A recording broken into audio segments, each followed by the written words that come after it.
Talk about burying the lead, eh? The Edmonton Oilers are in a spot where we did see them actually make a PTO signing for a defenseman.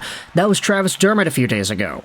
And honestly, I think it's a pretty alright deal. I've always liked Dermott. He is a former Canuck, former Coyote, former Toronto Maple Leaf. He's not going to be the most incredible, impressive, amazing guy, but he is a player that has his moments. He's mobile, he can do the spinorama with the puck, and he likes to move that puck.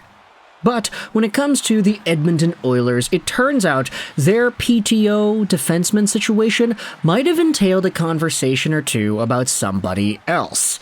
To help us out, let's go out there onto this article published on September 6th by Jim Matheson. Take a look at this Oilers Notebook article. Plenty of free agent right-shot defensemen want to come to camp on tryouts.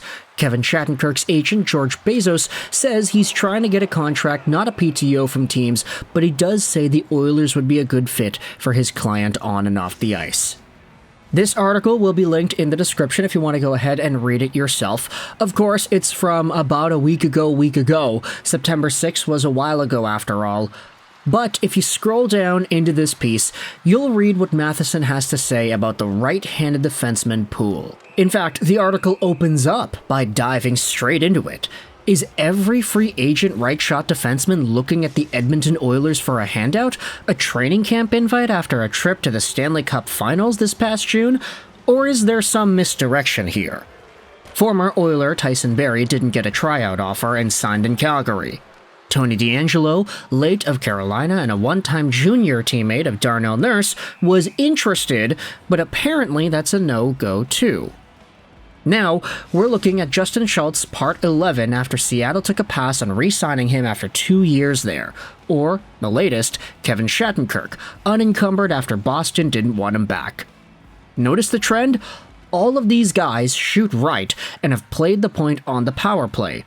Either here, like Barrie before he was traded to Nashville in the Ekholm deal, and Schultz before he was sent on his way to Pittsburgh, where he won 2 Stanley Cup rings. Barrie, 33, and Shattenkirk, 35, have accumulated 210 power play points in their NHL careers. Schultz, 34, has 125 points. DeAngelo, 28 years old, 89 points. The Oilers have Evan Bouchard, maybe the best power play quarterback outside of Cale Makar, but what if he got hurt? Then what? I'm not going to take that Quinn Hughes disrespect lightly, FYI. I get it that Evan Bouchard might have outplayed Quinn in the playoff series that they had in 2024, but 82 regular season games definitely tells a different story. Either way, I wanted to go over into the commentary about that one particular name. Tony DeAngelo, late of Carolina and a one-time junior teammate of Darnell Nurse, was interested, but apparently that's a no-go too. What does that mean?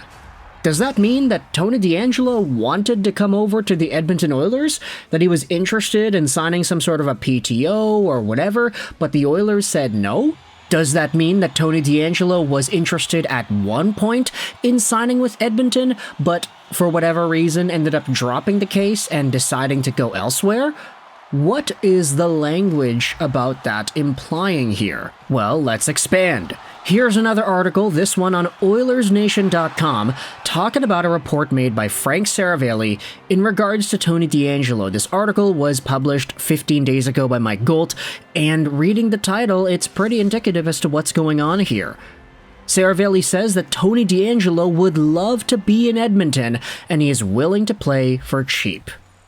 Scroll down into the piece here. Daily Faceoff hockey insider Frank Saravalli has already linked the Oilers with UFA defenders Barrie, Schultz, and Shattenkirk, and he threw another name into the mix during his appearance on Oilers Now with Bob Stouffer on Monday. I'll throw one other name at you that I don't think has gotten much play internally, but I think is a better player than all the names that I mentioned who are still unsigned. Tony DeAngelo, Saravalli said. I think what you're talking about is the potential for a 50-point defenseman on your team that is still in his 20s, that is ready, willing, and able to play for close to a league minimum deal, and would absolutely love to be in Edmonton. Saravalli then follows it up by saying, all the intel that I have is that he's a really well-liked teammate. Have there been some skirmishes or scuffles that have popped up over the course of his career? Did he gain notoriety from his Twitter account? Yeah, I mean, those things are all true, or some of them are true. Some of them have become legend. When it comes to filling this roster, and the Oilers have shown this before, think about the player that we were just talking about in Evander Kane. Like, it can't be a popularity contest, Sarah Bailey added. I say this all the time when we talk about building a team.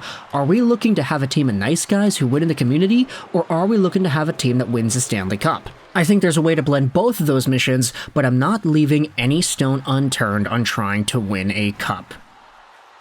Now, we had talked about these comments already in a video dissecting the DeAngelo Edmonton thing, but it's been a few days and the Oilers seem to have gone with their guy in Travis Dermott.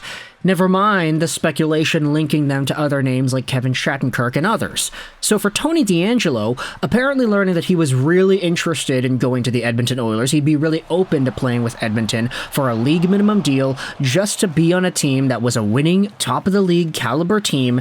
It does kind of get me wondering, why did this not happen? Because when it comes to Edmonton and their ability to always sign guys and bring on personnel that people have problems with, hey, they did no shortage of that this previous offseason with hiring Stan Bowman. But if you take a look at this article and you read some of the other comments made by Mike Gould, the writer, you'll see a paragraph talking about just that. The Oilers have seldom hesitated over the past few seasons to add individuals with checkered past whom they viewed as being capable of helping them win, including Evander Kane, Corey Perry, and GM Stan Bowman. They further opened themselves up to criticism last summer by inviting Jake Virtanen into their training camp on a PTO, although he failed to make the team. The article straight up says that Tony DeAngelo definitely has a checkered past too, from the Georgiev incident to his Twitter account to his pretty inexcusable racial slurs and everything in between. Tony DeAngelo has had many a times where he's put in the spotlight in a negative way. But the Oilers? I'm not going to go out there and say that it's a judgment of character that is causing them to not even consider Tony DeAngelo as an option here. If they wanted to go for a power play quarterback, right-handed defenseman, I could understand them going after Barry, I could understand them going after some of these guys, but to not even think about Tony DeAngelo, that does feel kind of strange in my opinion. Like, if he was so intent on going there, but they're not interested at all in bringing him on, they rejected his idea, then it does kind of get me wondering what exactly is up there. If they were interested in Barry, why not be interested in DeAngelo? They're almost like the same kind of player. Definitely different personality-wise, but in terms of role on the ice and capability, yeah, they're pretty similar. Tony DeAngelo is just 2 years removed from a 51-point season with the Carolina Hurricanes and 1 year removed from a 42-point year with the Philadelphia Flyers. He went back to Carolina for 23-24, scored 11 points in 31 games played. He is certainly not a bad hockey player. He's just one with a very difficult past and off-ice personality. And it's not even like, oh, his personality, he's unlikable. He seems to be a good teammate when he's not fighting with his own goalie. There just happens to be so many moments where it's like, hey, this guy again? What is he doing now?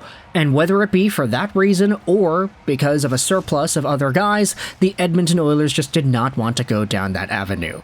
So let me know your thoughts in the comment section below about the idea of the Edmonton Oilers rejecting Tony DeAngelo on a PTO and whether or not you think this is par for the course with this team. If you're asking me, I'm surprised that the Oilers would not want to go down the DeAngelo train. If he was right there, he wants to play, and the Oilers are looking for an offensively capable guy, like, why not? This seems like the kind of guy they'd go for, honestly. So to see them apparently not being interested, that's more intriguing to me. I want you to let me know your thoughts in the comment section below. How do you feel about that? I hope you enjoyed this video, and bye.